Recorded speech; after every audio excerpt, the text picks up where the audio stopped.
warahmatullahi wabarakatuh. Selamat malam semuanya. Perkenalkan, nama saya Fajar Haji Sugiarto. Saya dari Fakultas Hukum Prodi Hukum, dan kelas saya yaitu kelas 04 sore. Pada kali ini saya akan memaparkan materi UTS Pancasila, yaitu Pancasila sebagai sistem filsafat. Tidak lupa saya juga mengucapkan terima kasih kepada dosen pengajar saya, Dr. Haji Siti Aisyah, SPD, SA, MM, MH, atau Bu Haji Iis, karena sudah mau memberikan ajaran atau pengajaran dan materi-materi yang bermanfaat bagi kami semua. Baik, langsung saja kita mulai materinya, yaitu Pancasila sebagai sistem filsafat. Pancasila sebagai sistem filsafat. Yang pertama itu ada aktualisasi nilai-nilai Pancasila dalam proses legislasi. Aktualisasi merupakan suatu bentuk kegiatan melakukan realisasi antar pemahaman akan nilai norma dengan tindakan dan perbuatan yang dilakukan dalam kehidupan sehari-hari. Sedangkan aktualisasi Pancasila berarti penjabaran nilai-nilai Pancasila dalam bentuk norma-norma serta merealisasikannya dalam kehidupan berbangsa dan bernegara. Aktualisasi Pancasila dapat dibedakan menjadi dua jenis. Yang pertama ada aktualisasi Pancasila secara objektif.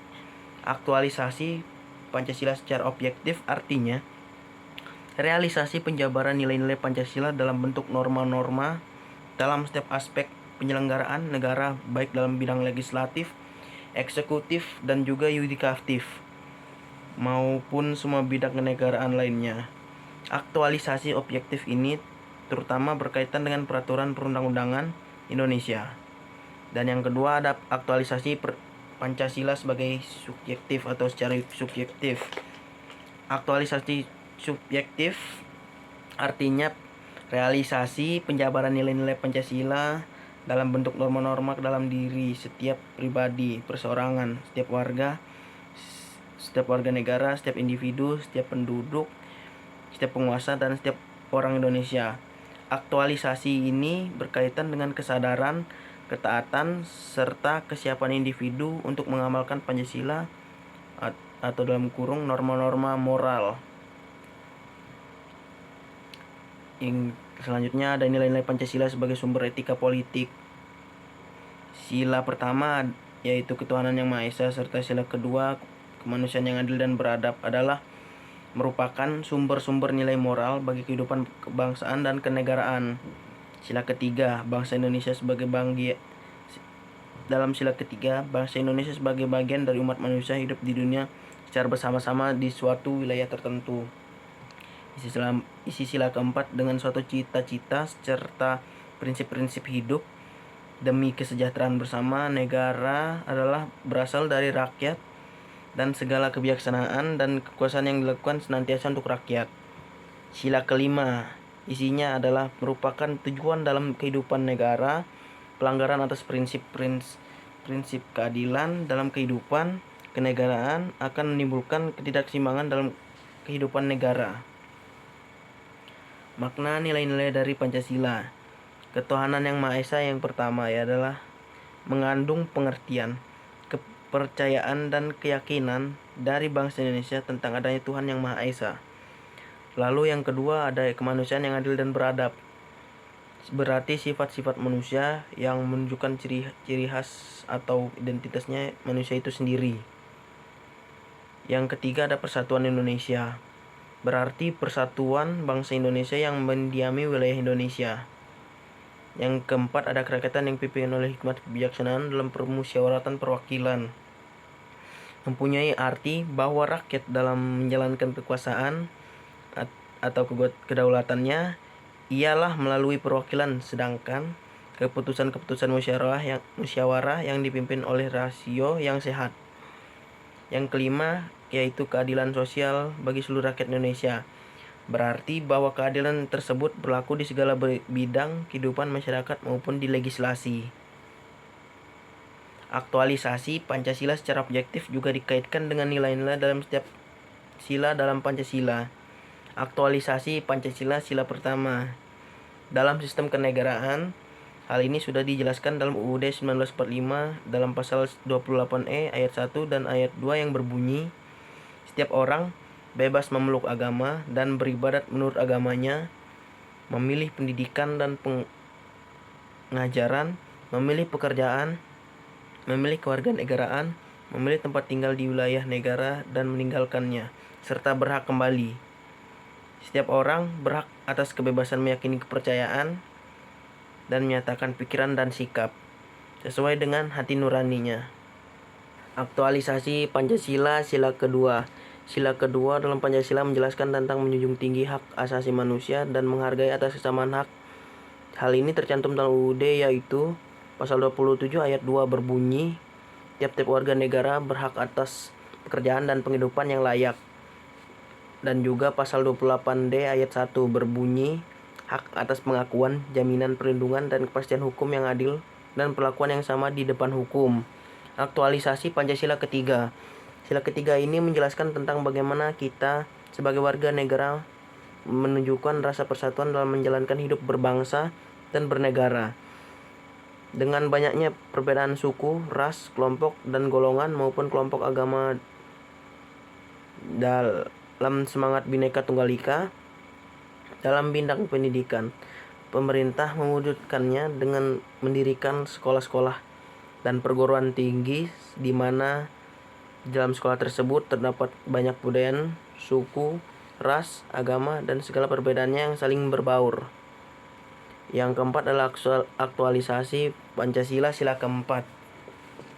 Sila keempat mengandung nilai demokrasi yang secara mutlak harus dilaksanakan dalam kehidupan bernegara. Hal ini sudah diatur dalam UUD, yaitu pasal 19 yang berbunyi, yang pertama, anggota Dewan Perwakilan Rakyat dipilih melalui pemilihan umum.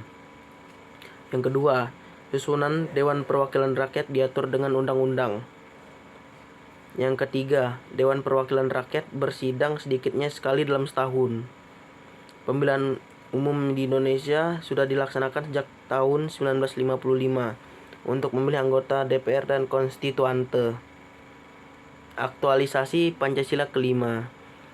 Sila kelima ini merupakan tujuan akhir dari suatu negara, yaitu mewujudkan kesejahteraan seluruh warganya serta melindungi warganya dan seluruh wilayahnya. Nilai-nilai keadilan ini juga sebagai dasar dalam pergaulan antar negara dan prinsip ingin menciptakan ketertiban hidup bersama, perdamaian abadi, serta keadilan dalam hidup bersama. Ada 3 tahapan untuk menjaga nilai-nilai Pancasila dalam proses legislasi. Pertama, tahap persiapan mengajukan rancangan undang-undang atau RUU. Yang kedua, tahap pembahasan bersama antara DPR dan pemerintah. Yang ketiga, pasca perubahan UUD 1945, Mahkamah Konstitusi yang berwenang untuk melakukan judicial review guna menilai konstitusionalitas undang-undang. Ideologi dan nilai-nilai Pancasila mendeskripsikan Pancasila sebagai ideologi dan dasar, menentukan sikap positif terhadap nilai-nilai Pancasila, memahami latar belakang perumusan Pancasila. Pancasila sebagai ideologi dan dasar negara, sebagai konsep dan landasan bagi negara Indonesia untuk menyatukan bangsa Indonesia, menjalankan pemerintahan dan pembuatan perundang-undangan demi mencapai tujuan dan cita-cita bangsa Indonesia. Tujuan negara Indonesia yang ada dalam pembukaan Undang-Undang Dasar 1945. Melindungi segenap warga negara Indonesia dan seluruh tumpah darah Indonesia, memajukan kesejahteraan umum, mencerdaskan kehidupan bangsa, dan ikut melaksanakan ketertiban dunia. Kedudukan dan fungsi Pancasila sebagai dasar negara rakyat Indonesia, pandangan hidup bangsa, jiwa bangsa Indonesia, tujuan bangsa Indonesia, perjanjian luhur, sumber dari segala sumber hukum, paradigma pembangunan, dan ideologi terbuka dan tertutup. Nilai Pancasila sebagai ideologi negara. Nilai Pancasila objektif, makna yang terdalam, universal dan abstrak, akan tetap ada sepanjang masa, sumber dari sumber segala hukum. Nilai Pancasila subjektif. Nilai Pancasila digali dari bangsa Indonesia itu sendiri, pandangan hidup, bangsa Indonesia. Mengandung nilai kerohanian, yaitu nilai kebenaran, keadilan, kebaikan, kebijaksanaan, etis, estetis. Nilai Pancasila sebagai dasar negara. Yang pertama di bidang politik, menghindarkan praktek-praktek politik tak bermoral. Di bidang hukum, setiap perumusan undang-undang nasional harus memperhatikan aspirasi rakyat. Di bidang sosial budaya, menghindarkan tindakan yang tidak beradab dan tidak manusiawi. Di bidang ekonomi, monopoli yang mengarah pada perbuatan KKN.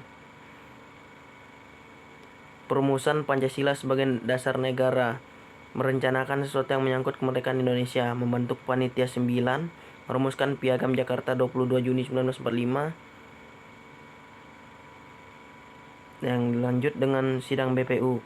Sidang pertama BPU PKI yaitu 29 Mei sampai 1 Juni, dan sidang kedua BPU PKI 10 Juli sampai dengan 16 Juli, yang isinya merumuskan konsep undang-undang.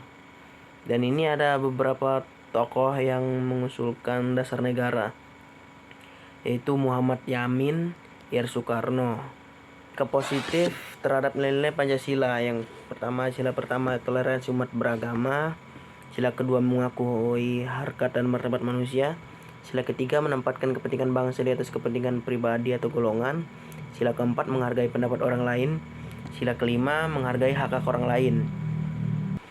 Oke, terima kasih atas perhatiannya. Mohon maaf sekali lagi karena banyak kesalahan pada video sekali ini, karena pada dasarnya manusia tempatnya salah dan manusia akan menjadi tetap manusia. Oke, sekian pada video kali ini. Saya pamit undur diri. Wassalamualaikum warahmatullahi wabarakatuh. Terima kasih.